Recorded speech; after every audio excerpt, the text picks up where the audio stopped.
کہ یعنی اس دنیا میں کہ امید کا جو سب سے بڑا سہارا ہے، کہ جو سب سے اصلی سہارا ہے، کہ اس کی طرف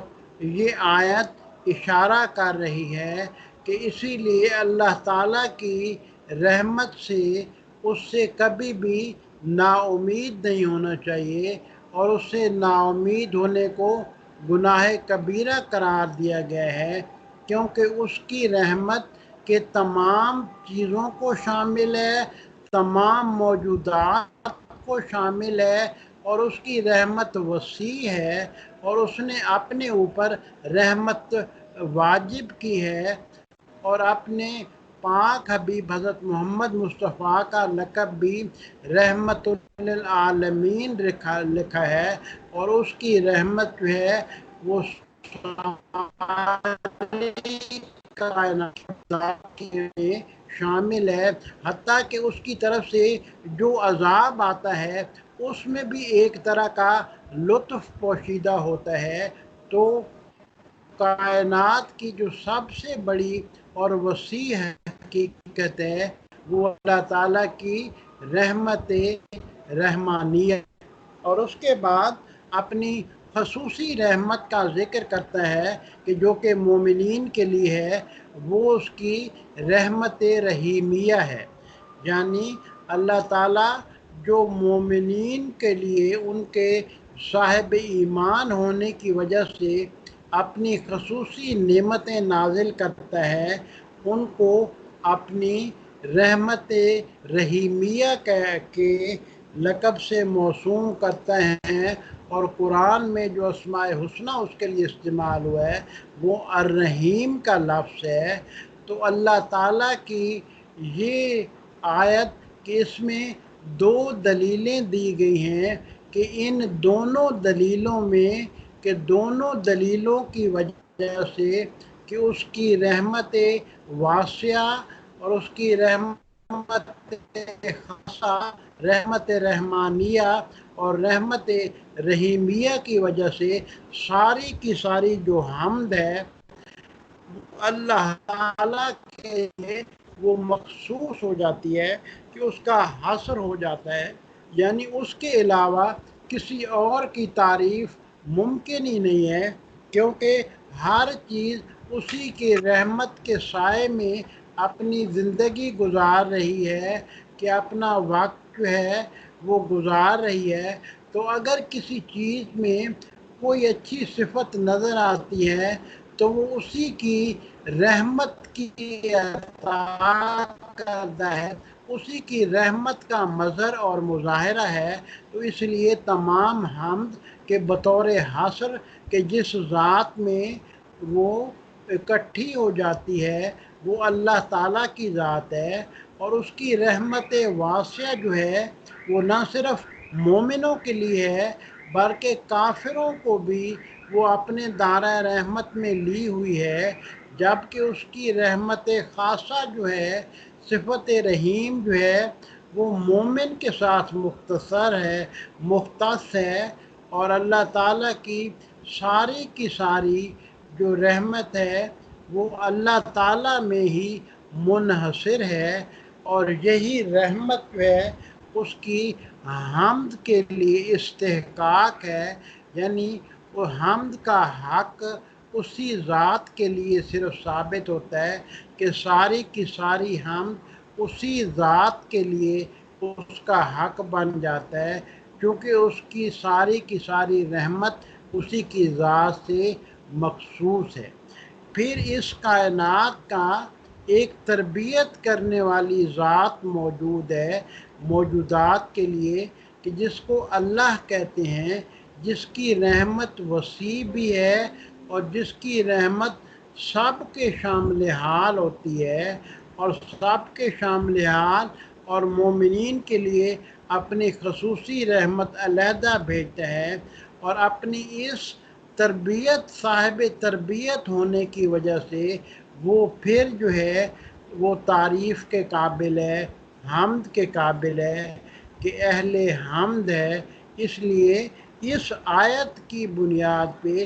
یہ آیت بھی دلیل کے طور پہ کام کرتی ہے، کہ اللہ تعالیٰ کی حمد کے تمام کی تمام اسی میں حاصر کر دیتی ہے، یعنی تمام کی تمام حمد اسی کی ذات سے مخصوص کر دیتی ہے۔ اسی لیے یہ آیت سے اپنے سے پہلے والی آیت سے وہ استفادہ لیتی ہے کہ الحمدللہ رب العالمین، کہ تمام حمد رب العالمین کے لیے ہے، جہانوں کے پروردگار کے لیے ہے۔ تو اختصاص حمد کا اللہ کے ساتھ مخصوص ہونا، اس کے لیے یہ الرحمن اور رحیم والی آیت دو دلیلیں لے کے آتی ہے کہ یہ دلیلیں کہ ایک اس کی صفت رحمان کی دلیل ہے اور ایک اس کی رحمت رحیمیہ کی دلیل ہے، کہ یہ دلیلیں پھر دوبارہ یہ ثابت کرتی ہیں کہ ساری کی ساری حمد وہ اللہ کی ذات سے ہی مخصوص ہے، اور ربوبیت جو ہے مطلق ربوبیت وہ بھی اسی کی ذات کے ساتھ ہی مخصوص ہے، کہ تربیت جو رب کا مطلق ہونا کہ وہ صرف اسی کی ذات کے ساتھ ہی مخصوص ہے، اور حمد کا بھی وہ کل کا کل حاصل اسی کے ذات کے ساتھ مخصوص ہو جاتا ہے۔ تو یہ آیت جو ہے الرحمن الرحیم، یہ دو دلیلوں کے طور پہ ان دو حقائق کا اثبات کرتی ہے کہ پہلی حقیقت یہ ہے کہ ربوبیت مطلقہ، کہ کل کی کل ربوبیت جو ہے وہ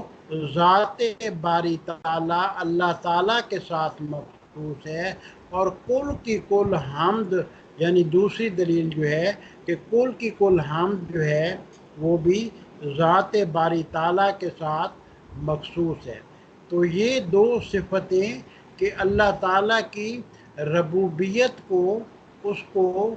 وہ بیان کرتی ہیں، اس کی حمد کو بیان کرتی ہیں کہ اس کی حمد کیونکہ اس کی ذات کے ساتھ مخصوص ہے، اور اس کی دلیل یہ ہے کہ اس کی رحمت جو ہے وہ تمام موجودات کے لیے ہے، کہ یعنی وہ رحمان جو ہے وہ محمود رحمان ہے، کہ وہ ایسا رحمان ہے کہ حمد بھی اسی کے ذات مخصوص ہے، اور وہ رحیم معبود ہے، کہ رحیم معبود ہے، یعنی اللہ سبحانہ کی یہ صفات جمالیہ ان کو کہتے ہیں، کہ دو صفات جمالیہ کا بیان ہوا ہے، اور یہ دونوں استحقاق کو ثابت کرتی ہیں جو کہ اس کی حمد کے ساتھ مخصوص ہو جاتا ہے۔ کہ رب کا لفظ جو ہے وہ قرآن میں دو معنوں میں استعمال ہوا ہے، کہ ایک وہ رب ہوتے ہیں یا وہ مطلق رب ہے کہ جو علم عدل اور رحمت سے جس کا تعلق ہے، کہ اس کے لیے بھی لفظ رب استعمال ہوا ہے، اور بعض لوگوں نے اپنی جہالت اور ظلم کے ساتھ بھی اپنے لیے لفظ رب استعمال کیا ہے۔ تو قرآن ایک ربوبیت محمودہ بیان کرتا ہے، یعنی وہ ربوبیت کہ جو کہ تعریف کے قابل ہے، اور دوسری قسم کی ربوبیت مذمومہ، یعنی وہ ربوبیت جو کہ مذمت اور جو کہ ظلم کی بنیاد پہ ہے، اس کا بھی تذکرہ کرتا ہے۔ مثلا بعض لوگوں نے رب ہونے کا دعویٰ کیا تو اس کے بارے میں بھی آیات آتی ہیں۔ تو اللہ تعالیٰ کے لیے جو ربوبیت ہے، جو قرآن جس کا ذکر کرتا ہے، وہ اس کے علم عدل اور رحمت کے ساتھ اس کی صفات جمالیہ کے ساتھ اس کا ذکر کرتا ہے، کہ اللہ تعالیٰ کا رب ہونا، اس کا ساری کائنات کا تربیت کرنے والا مربی ہونا، کہ اس کی رحمت واسعہ اور مطلقہ یعنی رحمت رحمانیہ اور رحمت رحیمیہ کی وجہ سے ہے۔ اور یہ اس طرح دو طرح کی ربوبیت کو قرآن میں بیان کیا گیا۔ مثلا اللہ تعالیٰ کے لیے جس ربوبیت کو بیان کیا گیا ہے تو اس میں ارشاد ہوتا ہے ولا یظلم ربوں کا احدن، کہ آپ کا رب کسی پر بھی ظلم نہیں کرتا، وما ربوں کا بظلام للعبید، کہ تمہارا رب کہ اپنے بندوں کے لیے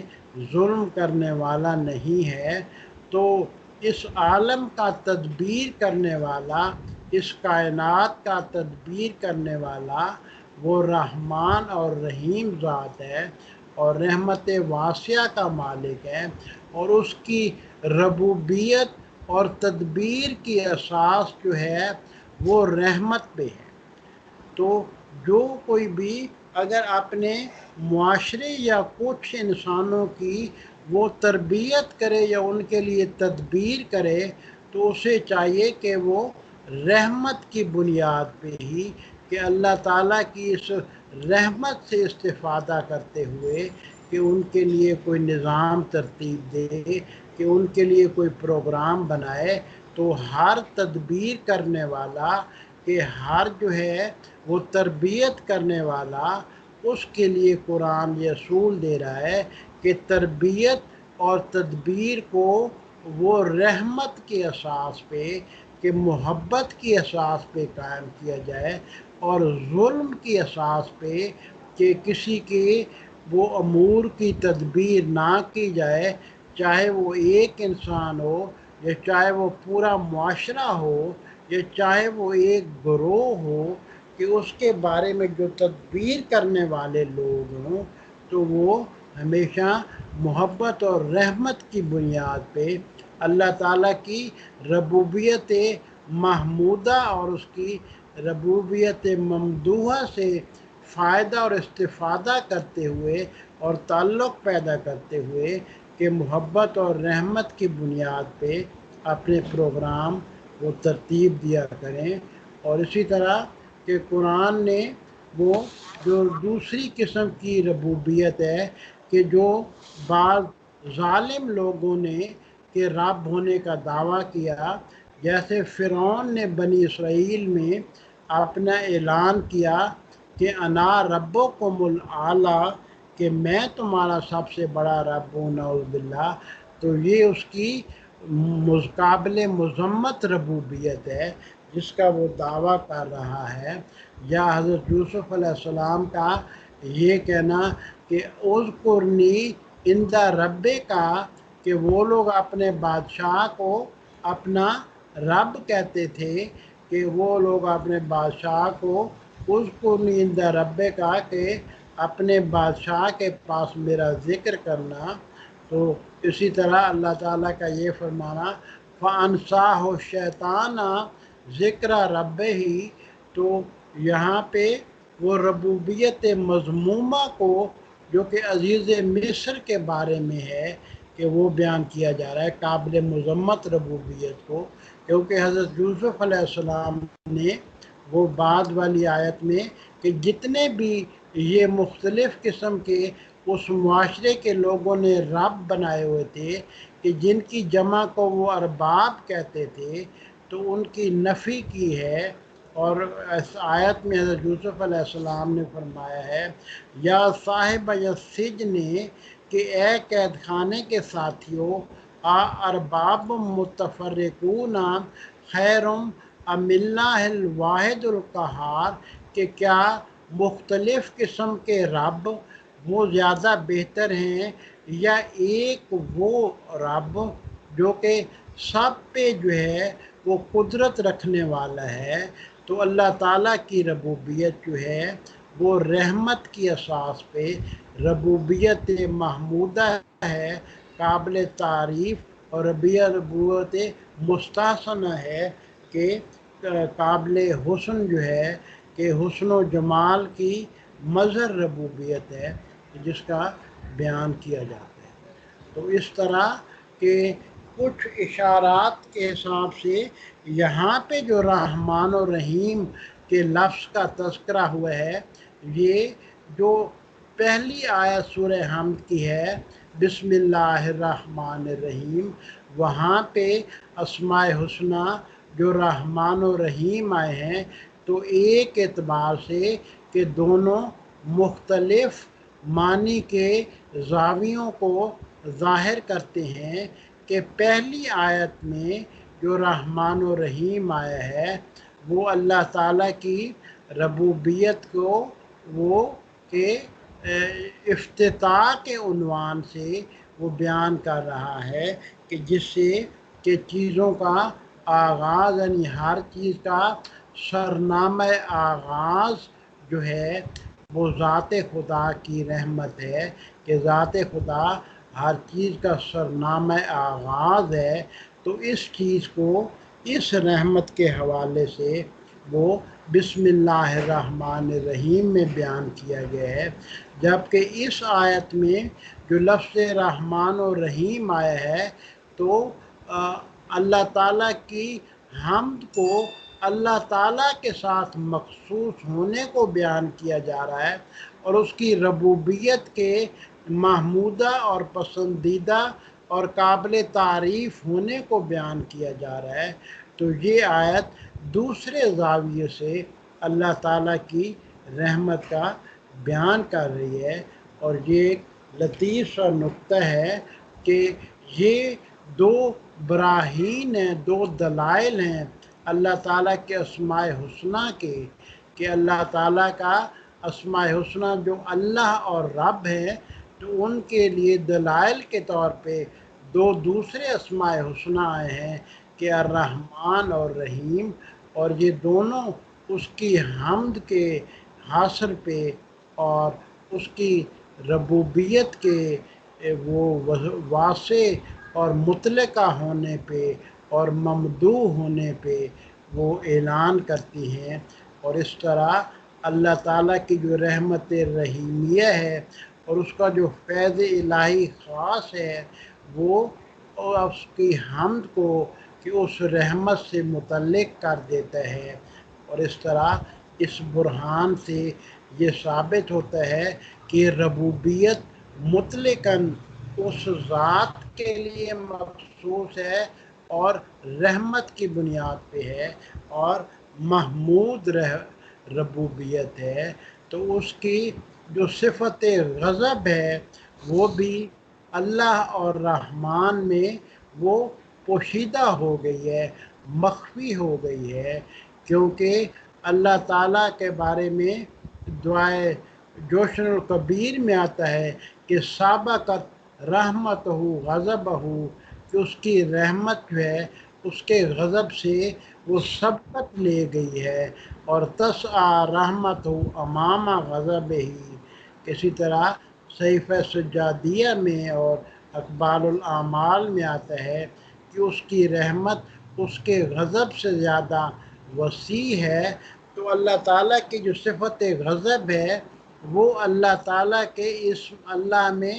مستتر اور پوشیدہ ہو گئی ہے اور مخفی ہو گئی ہے، اور اس کی جو صفت رحمان ہے وہ مشہور ہو گئی ہے، اور یہ جو مخفی ہونا ہے صفت غضب کا اسی وجہ سے کہ آخری آیت میں المغضوب علیہم کے فعل مجہول کی شکل میں آیا ہے، یعنی صفت صیغہ معلوم کی شکل میں نہیں آیا، کہ مثلا غضبت علیہم نہیں آیا کہ اللہ تعالیٰ ان پہ اللہ تعالیٰ نے غضب کیا، یعنی وہ صیغہ معلوم فعل معلوم میں نہیں آیا بلکہ فعل مجہول کی شکل میں آیا کہ المغضوب علیہم، کہ جن پر غضب نازل کیا گیا، تو چونکہ اس کا غضب اور قہر جو ہے وہ اس کے اسم اللہ اور صفت رحمان میں جو ہے وہ اس میں مستتر ہے، اس سے پوشیدہ ہے، جبکہ صفت اللہ اور صفت رحمان زیادہ وسیع ہے، اس لیے وہ صرف المغضوب علیہم کا لفظ استعمال ہوا ہے اور دوسرا لفظ وہ استعمال نہیں ہوا، جو کہ اس کی رحمت کی طرف ایک اور اشارہ ہے۔ اور اسی طرح ایک روایت میں حضرت امام رضا علیہ السلام سے سوال کیا گیا کہ انہوں نے وہ رب العالمین کی شرح بیان کرنے کے بعد فرمایا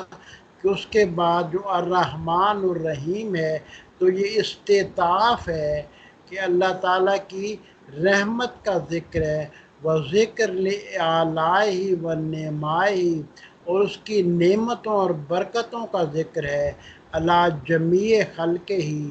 جو کہ اس کی تمام مخلوقات کے ساتھ کے لیے ہے، جو اس کے تمام مخلوقات کے ساتھ مخصوص ہیں۔ کہ یہ حدیث تفسیر نور الثقلین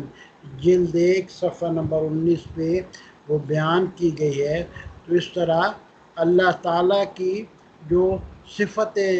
رحمان اور رحیم جو ہے اس میں اس کی رحمت واسعہ، رحمت عمومی اور رحمت خصوصی بالمومنین کے دونوں کا ذکر کیا گیا ہے۔ اللہ تعالیٰ سے دعا گو ہیں کہ اللہ تعالیٰ ہمیں اپنی رحمت واسعہ اور رحمت رحیمیہ